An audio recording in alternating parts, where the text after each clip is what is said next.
ॐ हिरण्यवर्णां हरिणीं सुवर्णरजतस्रजां चन्द्रां हिरण्यमयीं लक्ष्मीं जातवेदो मावः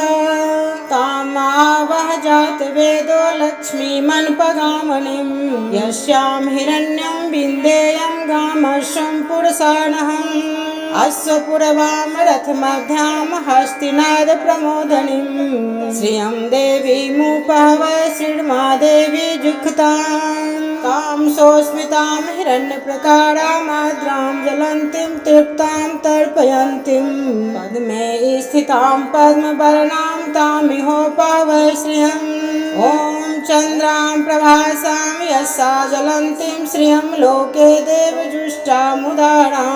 तां पद्मनीं शरणं प्रपद्ये अलक्ष्मीर्मे नश्यतां त्वां विनये आदित्यवर्णे तपसोऽधिजातो वनस्पतिस्थो विच्छूतबिल्वः तस्य फलानि तपसा नुदन्तु या अन्तरायास्य वह्या लक्ष्मीः उपैतु मां देवसखः कीर्तिश्च मणिना सह प्रादुर्भूतोऽस्मि राष्ट्रेऽस्मिन् कीर्तिमिर्दि ददातु मे क्षुक्तिपाशामलां ज्येष्ठां लक्ष्मीं नास्याम्यहम् अभूतिं समृद्धिं च सर्वानिर्नुद मे गृहात् गन्धद्वारां दुराधर्षां नित्यपुष्टां करिष्यिणीम् ईश्वरीं सर्वभूतानां तामिहोपहवै श्रियम् मनसः काममाकुतिं वाचा सत्यमसीमहि पशूनां रूपमनस्यमयि श्रीश्रयतां यशः कर्दमेना प्रजाभूता मयि सम्भव कर्दमा श्रियंवासे मे कुले मातरं पद्ममालिनीम् आपः सृजन्तु अस्निग्धानि चिक्कलितवस्मे गृहे नीचदेवीं मातरं श्रियंवासे मे कुले आद्रां पुष्करणीं पुष्टिं पिङ्गलां पद्ममालिनीं चन्द्रां हिरण्यमयीं लक्ष्मीं जातवेदो मावः आद्रां यः करणीं यष्टिं सुवर्णां हेममालिनीं सूर्यां हिरण्यमयीं लक्ष्मीं जातवेदो मावः तां मावः जातवेदो लक्ष्मीमन्पगामिनीं यस्यां हिरण्यं प्रभुतं गावो दास्वान् विन्देयं पुरुषाणां यः शुचिप्रतो भूत्वा जुह्यादाजमन्नहम् सुक्तं पञ्चदशर्चं च श्रीकामसत्तं जपेत् ॐ हिरण्यवर्णां हरिणीं सुवर्णरजतस्रजां चन्द्रां हिरण्यमयीं लक्ष्मीं जातवेदो मावः तामावः जातवेदो लक्ष्मीमन्पगामिनीं यस्यां हिरण्यं विन्देयं गामश्वं पुरुषाणहम् अश्वपुरवां रथमध्यां हस्तिनाद प्रमोदनीं श्रियं देवीमुपहवै श्रीर्मादेवी जुक्तां तां सोऽस्मितां हिरण्यप्रकारामाद्रां ज्वलन्तीं तृप्तां तर्पयन्तीं पद्मे स्थितां पद्मवर्णां तामिहोपहवै श्रियम् ॐ चन्द्रां प्रभासां यस्या ज्वलन्तीं श्रियं लोके देवजुष्टामुदारां तां पद्मनीं शरणं प्रपद्ये अलक्ष्मीर्मे नश्यतां त्वां विनये आदित्यवर्णे तपसोऽधिजातो वनस्पतिस्थो विच्छूतबिल्वः तस्य फलानि तपसा नुदन्तु या अन्तरायास्य वह्या लक्ष्मीः उपैतु मां देवसखः कीर्तिश्च मणिना सह प्रादुर्भूतोऽस्मि राष्ट्रेऽस्मिन् कीर्तिमिर्दि ददातु मे क्षुक्तिपाशामलां ज्येष्ठां लक्ष्मीं नास्याम्यहम् अभूतिं समृद्धिं च सर्वानिर्नुद मे गृहात् गन्धद्वारां दुराधर्षां नित्यपुष्टां करिष्यिणीम् ईश्वरीं सर्वभूतानां तामिहोपहवै श्रियम् मनसः काममाकुतिं वाचा सत्यमसीमहि पशूनां रूपमनस्यमयि श्रीश्रयतां यशः कर्दमेना प्रजाभूता मयि सम्भव कर्दमा प्रियं वासे मे कुले मातरं पद्ममालिनीम् आपः सृजन्तु अस्निग्धानि चिक्कलितभस्मे गृहे नीच देवीं मातरं श्रियं वासे मे कुले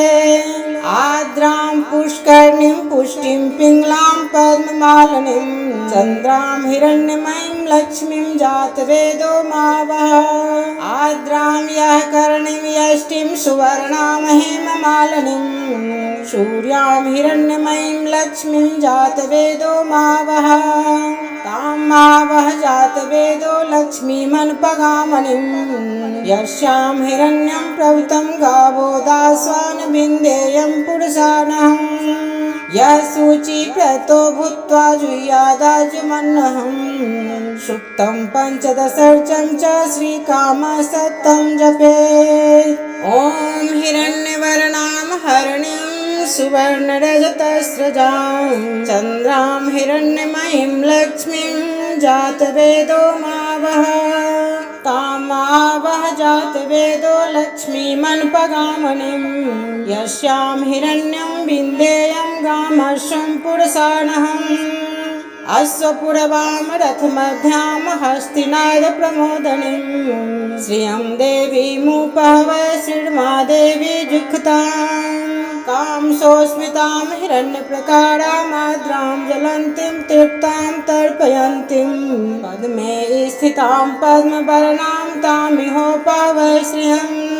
ॐ चन्द्रां प्रभासां यस्या ज्वलन्तीं श्रियं लोके देवजुष्टामुदारां तां पद्मनीं शरणं प्रपद्ये अलक्ष्मीर्मे नश्यतां त्वां विने आदित्यवर्णे तपसोऽधिजातो वनस्पतिस्थो भिक्षुतबिल्वः तस्य फलानि तपसा नुदन्तु या अन्तरायास्य बह्या लक्ष्मीः उपैतु मां देवसखः कीर्तिश्च मणिना सह प्रादुर्भूतोऽस्मि राष्ट्रेऽस्मिन् कीर्तिमिर्दि ददातु मे क्षुक्तिपाशामलां ज्येष्ठां लक्ष्मीं नास्याम्यहम् अभूतिं समृद्धिं च सर्वानिर्नुद मे गृहात् गन्धद्वारां दुराधर्षां नित्यपुष्टां करिष्यिणीम् ईश्वरीं सर्वभूतानां तामिहोपहवै श्रियम् मनसः काममाकुतिं वाचा सत्यमसीमहि पशूनां रूपमनस्यमयि श्रीश्रयतां यशः कर्दमेन प्रजा भूता मयि सम्भव कर्दमा प्रियं वासे मे कुले मातरं पद्ममालिनीम् आपः सृजन्तु अस्निग्धानि चिक्कलितभस्मे गृहे नीच देवीं मातरं श्रियं वासे मे कुले आर्द्रां पुष्करणीं पुष्टिं पिङ्गलां पद्ममालिनीं चन्द्रां हिरण्यमयीं लक्ष्मीं जातवेदो मावः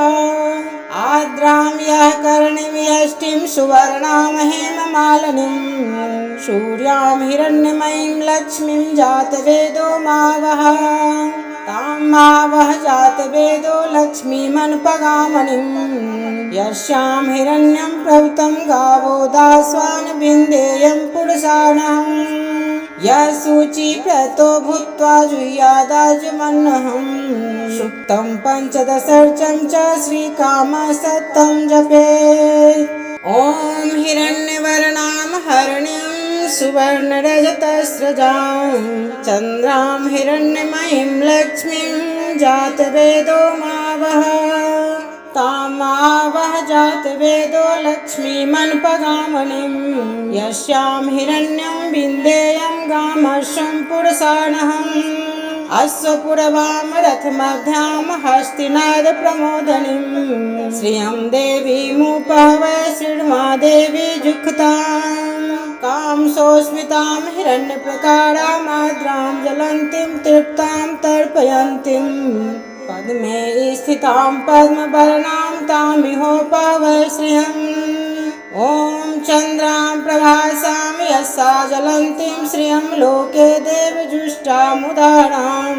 तां पद्मनीं शरणं प्रपद्ये अलक्ष्मीर्मे नश्यतां त्वां विने आदित्यवर्णे तपसोऽधिजातो वनस्पतिस्थो भिक्षुत बिल्वः तस्य फलानि तपसा नुदन्तु या अन्तरायास्य बह्या लक्ष्मीः उपैतु मां देवसखः कीर्तिश्च मणिना सह प्रादुर्भूतोऽस्मि राष्ट्रेऽस्मिन् कीर्तिमिर्दि ददातु मे क्षुक्तिपाशामलां ज्येष्ठां लक्ष्मीं नास्याम्यहम् अभूतिं समृद्धिं च सर्वानिर्नुद मे गृहात् गन्धद्वारां दुराधर्षां नित्यपुष्टां करिष्यिनीम् ईश्वरीं सर्वभूतानां तामिहोपवेश्रियम् मनसः काममाकुतिं वाचा सत्यमसीमहि शूनां रूपमनस्य मयि श्रीश्रतां यशः कर्दमेन प्रजा भूता मयि सम्भव कर्दमा श्रियंवासे मे कुले मातरं पद्ममालिनीम् आपः सृजन्तु अस्निग्धानि चिक्कलितवसमे गृहे नीचदेवीं मातरं श्रियंवासे मे कुले आद्रां पुष्करणीं पुष्टिं पिङ्गलां पद्ममालिनीं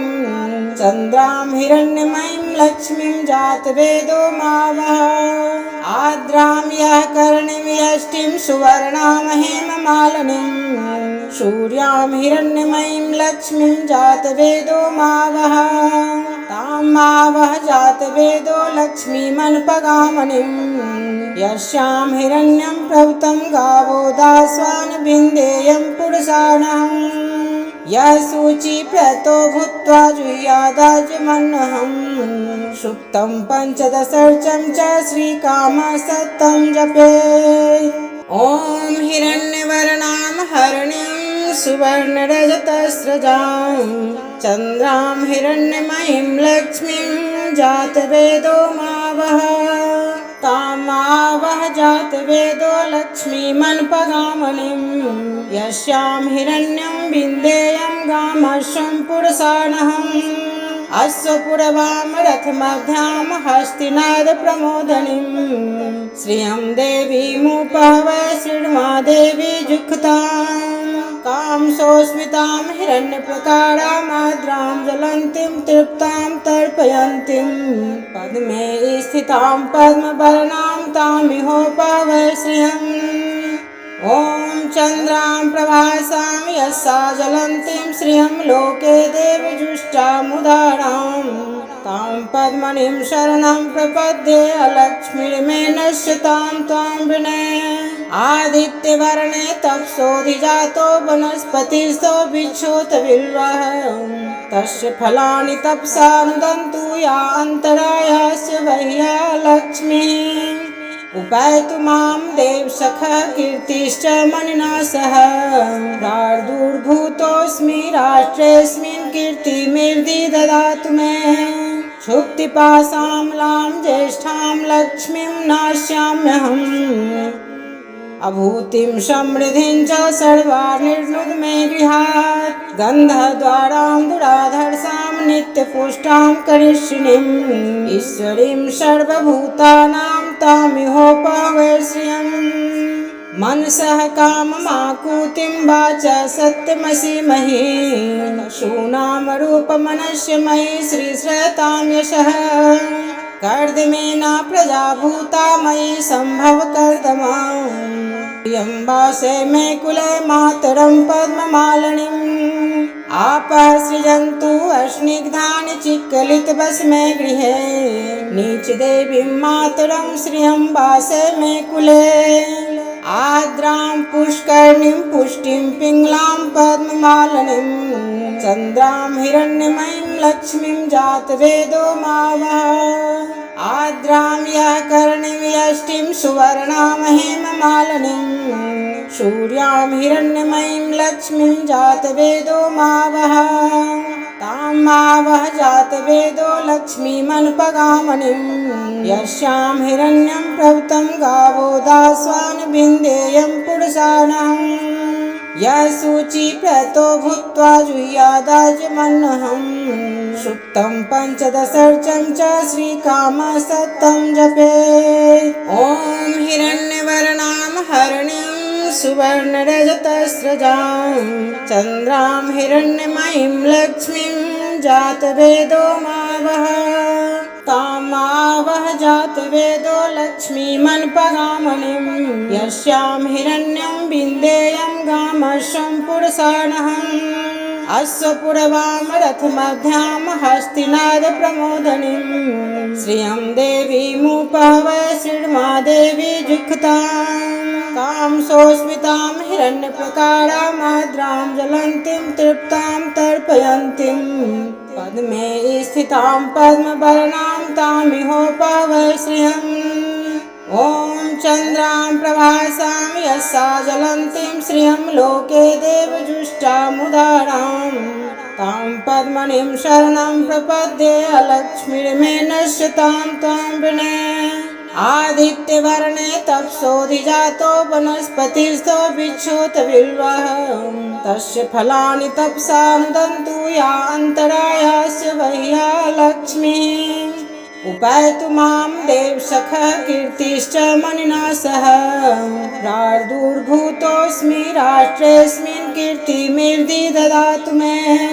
क्षुक्तिपाशामलां ज्येष्ठां लक्ष्मीं नास्याम्यहम् अभूतिं समृद्धिं च सर्वानिर्नुद मे गृहात् गन्धद्वारां दुराधर्षां नित्यपुष्टां करिष्यिणीम् ईश्वरीं सर्वभूतानां तामिहोपहवै श्रियम् मनसः काममाकुतिं वाचा सत्यमसीमहि पशूनां रूपमनस्य मयि श्रीश्रयतां यशः कर्दमेन प्रजा भूता मयि सम्भव कर्दमा श्रियं वासे मे कुले मातरं पद्ममालिनीम् आपः सृजन्तु अस्निग्धानि चिक्कलितवसमे गृहे नीचदेवीं मातरं श्रियं वासे मे कुले आर्द्रां पुष्करणीं पुष्टिं पिङ्गलां पद्ममालिनीं चन्द्रां हिरण्यमयीं लक्ष्मीं जातवेदो मावः आर्द्रां यः करणीं यष्टिं सुवर्णां हेममालिनीं सूर्यां हिरण्यमयीं लक्ष्मीं जातवेदो मावः तां मावः जातवेदो लक्ष्मीमनुपगामनीं यस्यां हिरण्यं प्रवृतं गावो दास्वान् विन्देयं पुरुषाणहम् यः शुचिव्रतो भूत्वा जुह्यादाज्यमन्नहम् सुक्तं पञ्चदशर्चं च श्रीकामसत्तं जपेत् ॐ हिरण्यवर्णां हरिणीं सुवर्णरजतस्रजां चन्द्रां हिरण्यमयीं लक्ष्मीं जातवेदो मावः तामावह जातवेदो लक्ष्मीमन्पगामणिं यस्यां हिरण्यं विन्देयं गामश्वं पुरुषाणहम् अश्वपुरवां रथमध्यां हस्तिनादप्रमोदनीं श्रियं देवीमुपहवै श्रीर्मादेवी जुक्तां तां सोऽस्मितां हिरण्यप्रकारामाद्रां ज्वलन्तीं तृप्तां तर्पयन्तीं पद्मे स्थितां पद्मवर्णां तामिहोपहवै श्रियम् ॐ चन्द्रां प्रभासां यस्या ज्वलन्तीं श्रियं लोके देवजुष्टामुदारां तां पद्मनीं शरणं प्रपद्ये अलक्ष्मीर्मे नश्यतां त्वां विने आदित्यवर्णे तपसोऽधिजातो वनस्पतिस्थो बिच्छोतबिल्वः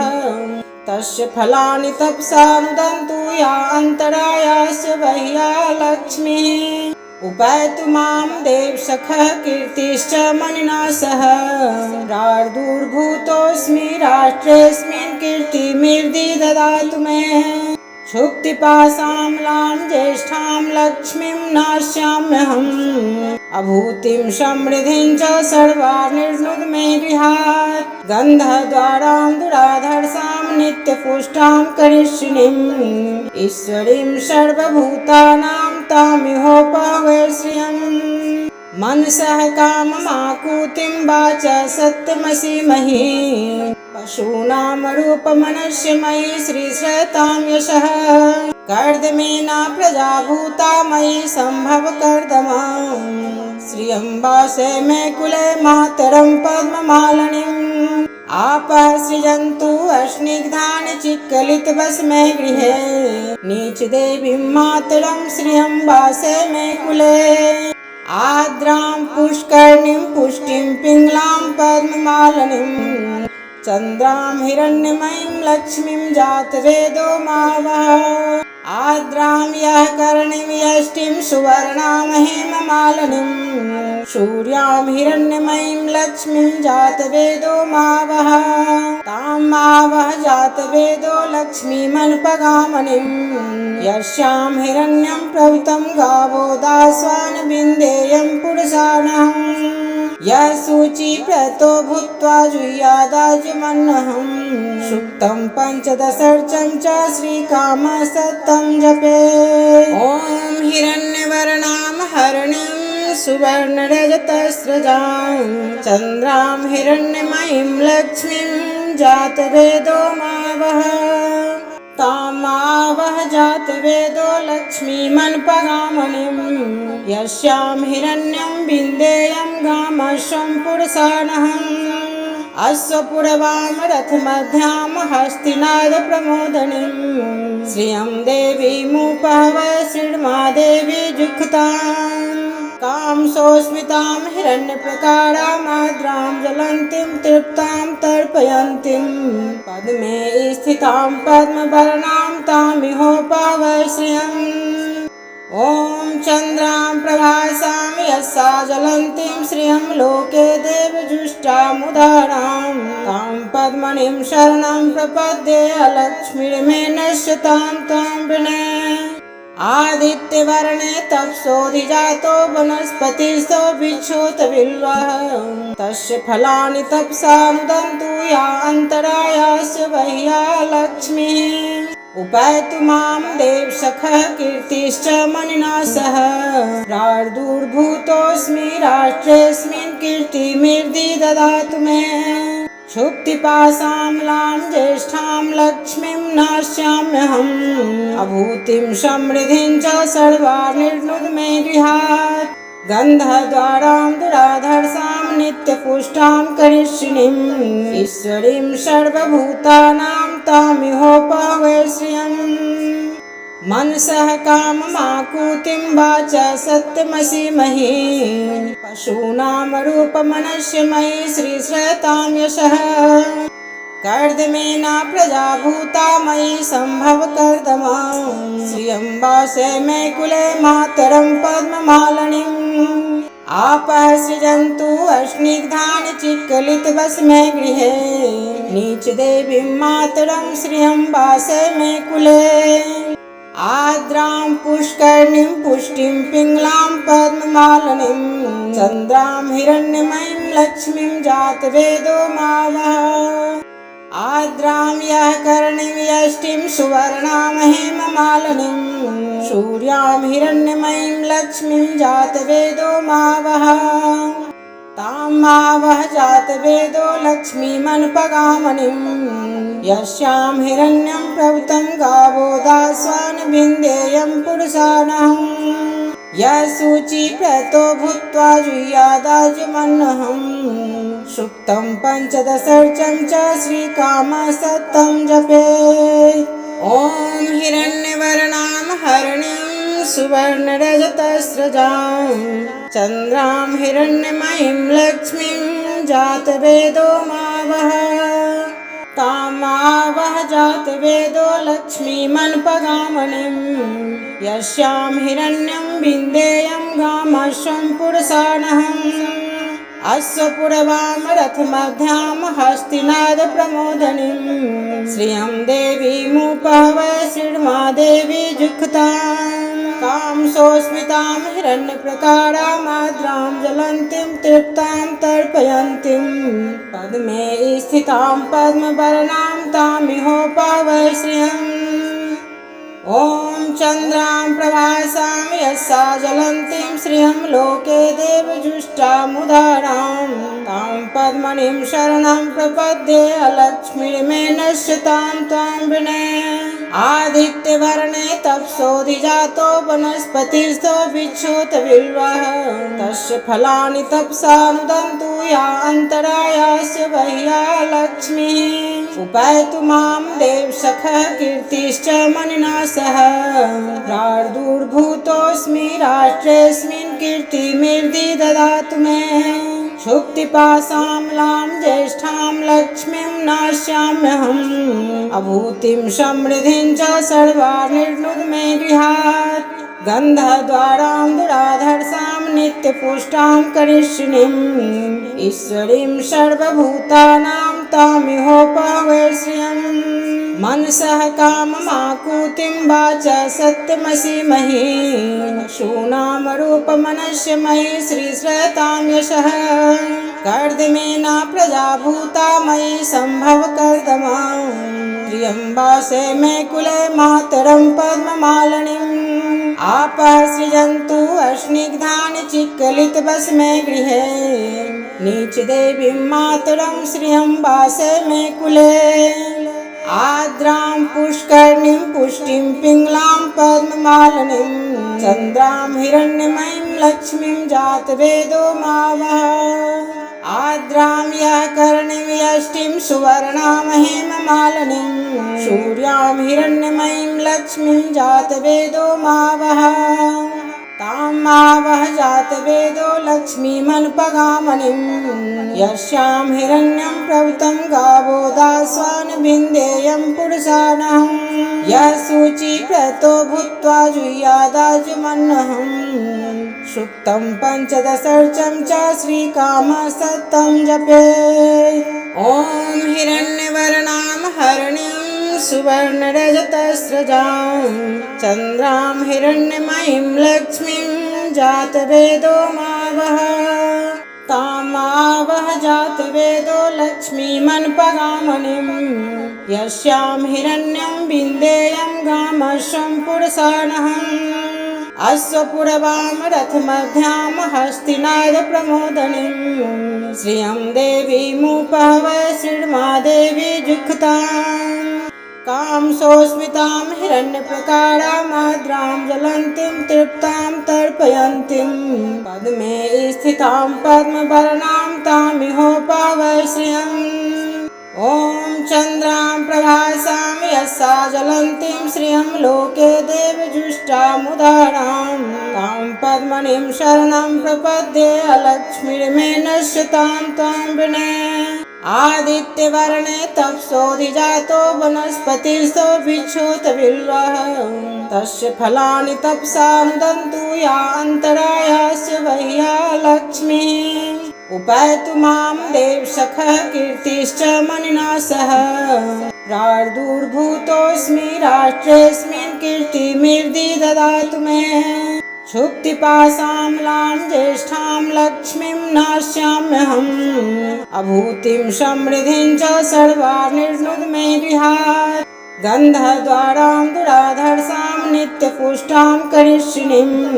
ईश्वरीं सर्वभूतानां तामिहोपवेश्यम् मनसः काममाकुतिं वाचा सत्यमसीमहि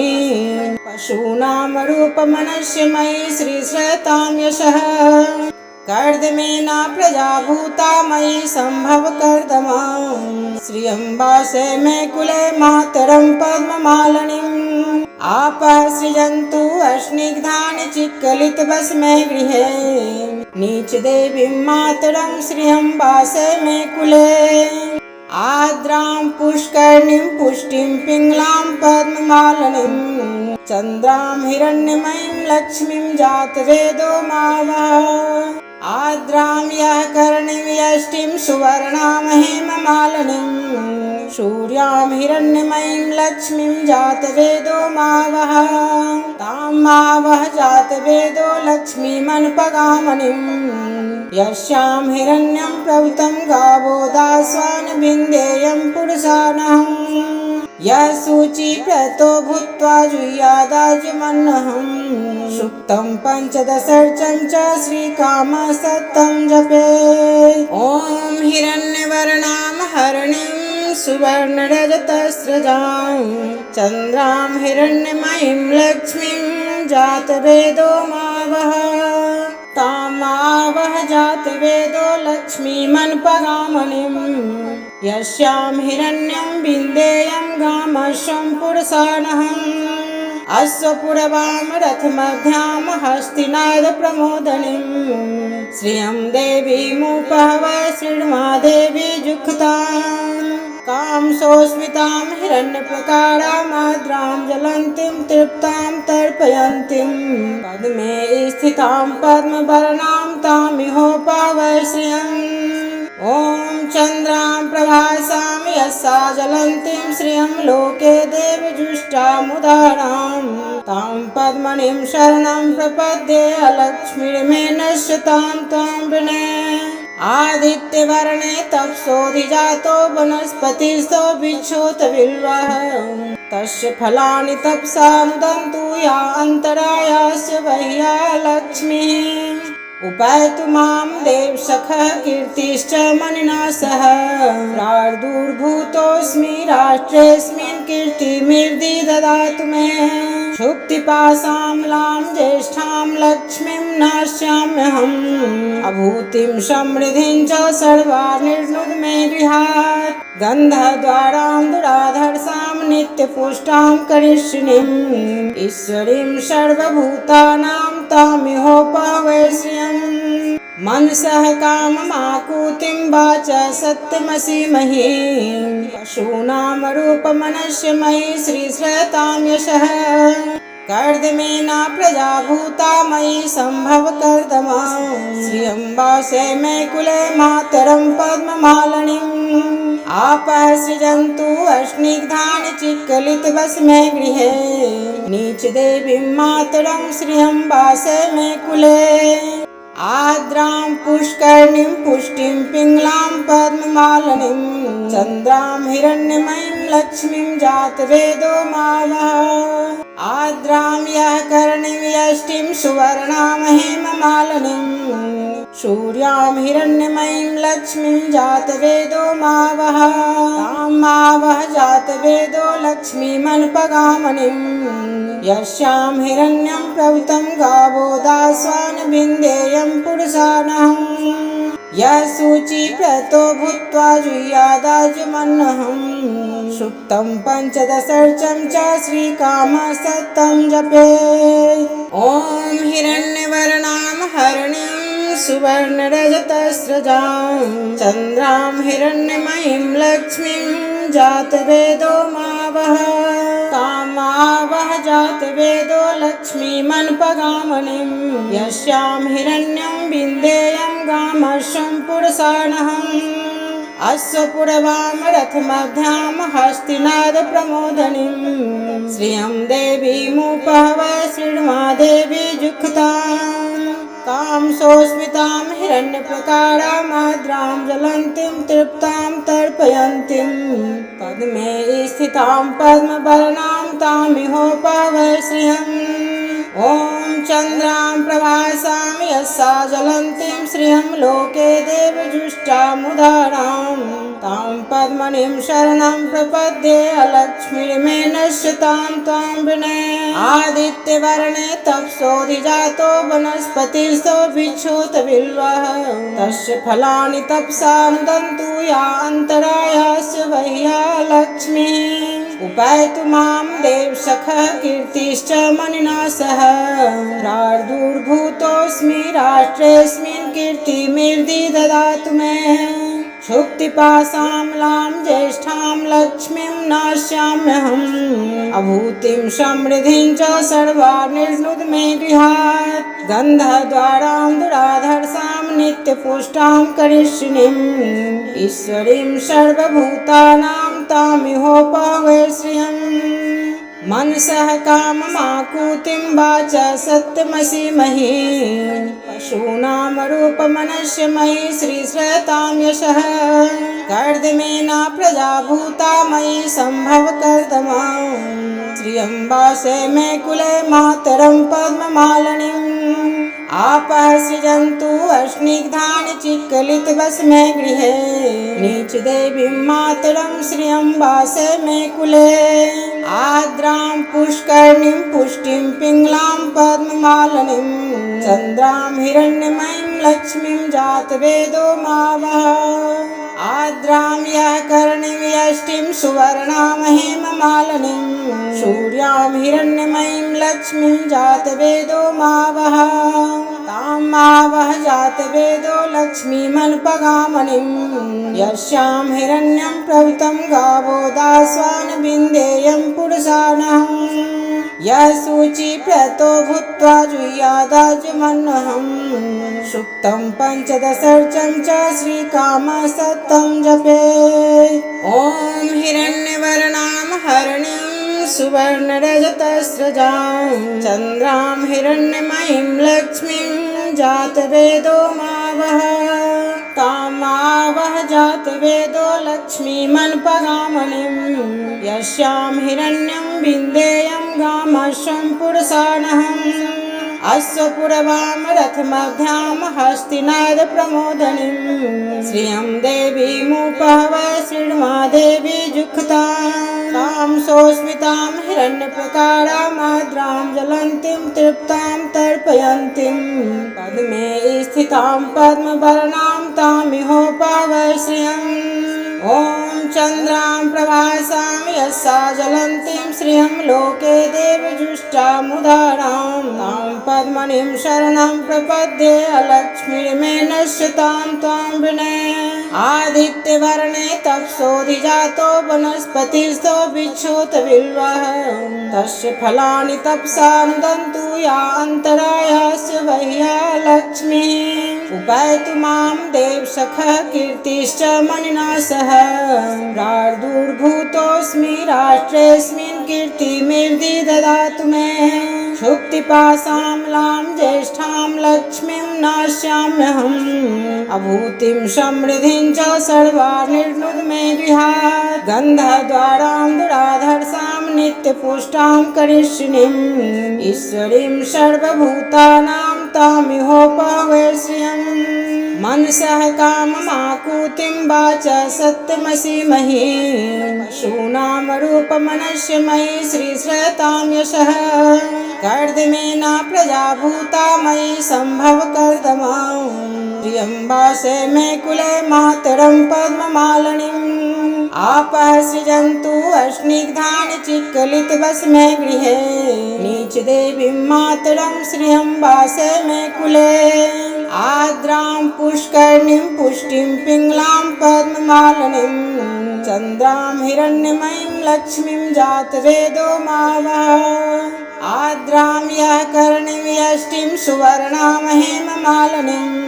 सूर्यां हिरण्यमयीं लक्ष्मीं जातवेदो मावः तां मावः जातवेदो लक्ष्मीमनुपगामिनीं यस्यां हिरण्यं प्रभृतं गावो दास्वान् विन्देयं पुरुषाणः यः शुचिप्रतो भूत्वा जुह्यादाजुमन्वहं सुक्तं पञ्चदशर्चं च श्रीकामसत्तं जपेत् ॐ हिरण्यवर्णां हरिणीं सुवर्णरजतस्रजां चन्द्रां हिरण्यमयीं लक्ष्मीं जातवेदो मावः तां मावः जातवेदो लक्ष्मीमनुपगामिनीं यस्यां हिरण्यं विन्देयं गामश्वं पुरुषाणहम् अश्वपुरवां रथमध्यां हस्तिनादप्रमोदनीं श्रियं देवीमुपहवै श्रीर्मादेवी जुक्तां तां सोऽस्मितां हिरण्यप्रकारामाद्रां ज्वलन्तीं तृप्तां तर्पयन्तीं पद्मे स्थितां पद्मवर्णां तामिहोपहवै श्रियम् ॐ चन्द्रां प्रभासां यस्सा ज्वलन्तीं श्रियं लोके देवजुष्टामुदारां तां पद्म पद्मनिं शरणं प्रपद्ये अलक्ष्मीर्मे नश्यतां त्वां विनये आदित्यवर्णे तपसोऽधिजातो वनस्पतिस्थो विच्छोतबिल्वः तस्य फलानि तपसा नुदन्तु या अन्तरायास्य वह्या लक्ष्मीः उपैतु मां देवसखः कीर्तिश्च मणिना सह प्रादुर्भूतोऽस्मि राष्ट्रेऽस्मिन् कीर्तिमिर्दि ददातु मे शुक्तिपाशामलां ज्येष्ठां लक्ष्मीं नास्याम्यहम् अभूतिं समृद्धिं च सर्वानिर्नुद मे गृहात् गन्धद्वारां दुराधर्षां नित्यपुष्टां करिष्यिणीम् ईश्वरीं सर्वभूतानां तामिहोपवे श्रियम् मनसः काममाकुतिं वाचा सत्यमसीमहि शूनामरूपमनस्य मयि श्रीश्रतां यशः कर्दमेना प्रजा भूता मयि सम्भव कर्दमा प्रियम्बासे मे कुले मातरं पद्ममालिनीम् आपः सृजन्तु अस्निग्धानि चिक्कलितवस्मे गृहे नीचदेवीं मातरं श्रियम्बासे मे कुले आद्रां पुष्करणीं पुष्टिं पिङ्गलां पद्ममालिनीं चन्द्रां हिरण्यमयीं लक्ष्मीं जातवेदो मावः आद्रां यः करणीं यष्टिं सुवर्णां हेममालिनीं सूर्यां हिरण्यमयीं लक्ष्मीं जातवेदो मावः तां मावः जातवेदो लक्ष्मीमनुपगामिनीं यस्यां हिरण्यं प्रभुतं गावो दास्वान् बिन्देयं पुरुषाणां यः शुचिप्रतो भूत्वा जुह्यादाज्यमन्नहम् सुक्तं पञ्चदशर्चं च श्रीकामसत्तं जपेत् ॐ हिरण्यवर्णां हरिणीं सुवर्णरजतस्रजां चन्द्रां हिरण्यमयीं लक्ष्मीं जातवेदो मावः कामावः जातवेदो लक्ष्मीमनुपगामिनीं यस्यां हिरण्यं बिन्देयं गामश्वं पुरुषाणहम् अश्वपुरवां रथमध्यां हस्तिनाद प्रमोदनीं श्रियं देवीमुपहवै श्रीर्मादेवी जुक्तां तां सोऽस्मितां हिरण्यप्रकारामाद्रां ज्वलन्तीं तृप्तां तर्पयन्तीं पद्मे स्थितां पद्मवर्णां तामिहोपवै श्रियम्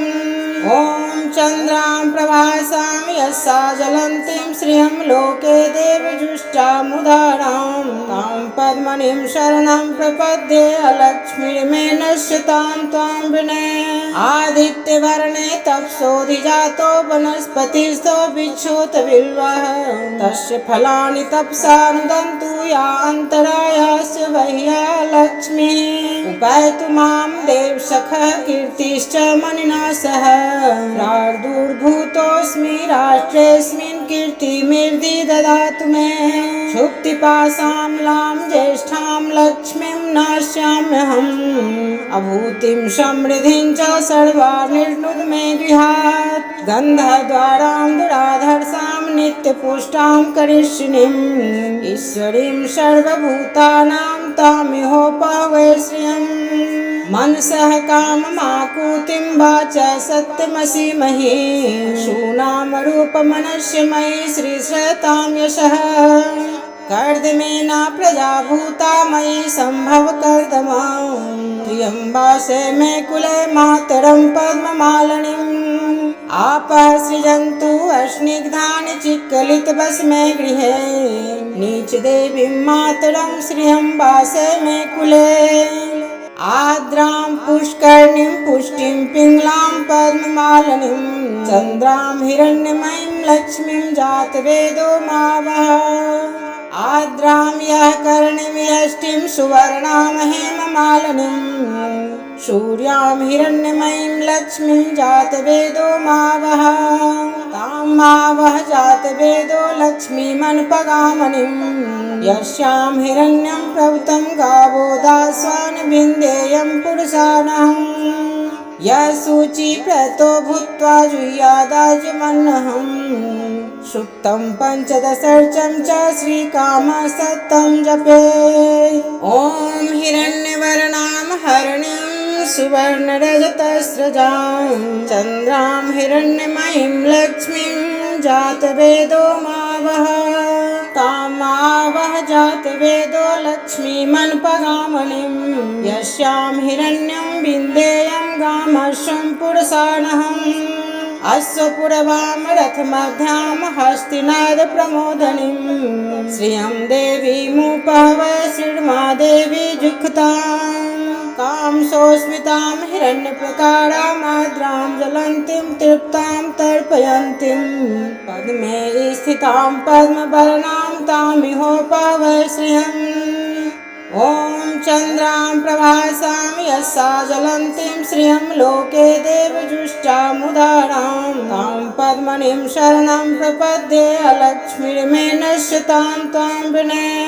आदित्यवर्णे तपसोऽधिजातो वनस्पतिस्थो विच्छूतबिल्वः तस्य फलानि तपसा नुदन्तु या अन्तरायास्य वह्या लक्ष्मीः उपैतु मां देवसखः कीर्तिश्च मणिना सह प्रादुर्भूतोऽस्मि राष्ट्रेऽस्मिन् कीर्तिमेर्दि ददातु मे क्षुक्तिपाशामलां ज्येष्ठां लक्ष्मीं नास्याम्यहम् अभूतिं समृद्धिं च सर्वार्निर्नुद मे गृहात् गन्धद्वारां दुराधर्षां नित्यपुष्टां करिष्यिणीम् ईश्वरीं सर्वभूतानां तामिहोपहवे श्रियम् मनसः काममाकुतिं वाचा सत्यमसीमहि पशूनां रूपमनस्य मयि श्रीश्रयतां यशः कर्दमेन प्रजाभूता मयि सम्भव कर्दमां यम्बासे मे कुले मातरं पद्ममालिनीम् आपः सृजन्तु अस्निग्धानि चिक्कलितवस्मे गृहे नीचदेवीं मातरं श्रियं वासे मे कुले आद्रां पुष्करणीं पुष्टिं पिङ्गलां पद्ममालिनीं चन्द्रां हिरण्यमयीं लक्ष्मीं जातवेदो मावः आद्रां यः करणीं यष्टिं सुवर्णां हेममालिनीं सूर्यां हिरण्यमयीं लक्ष्मीं जातवेदो मावः तां मावः जातवेदो लक्ष्मीमनुपगामिनीं यस्यां हिरण्यं प्रभृतं गावो दास्वान् विन्देयं पुरुषाणहम् यः शुचिप्रतो भूत्वा जुह्यादाज्यमन्नहम्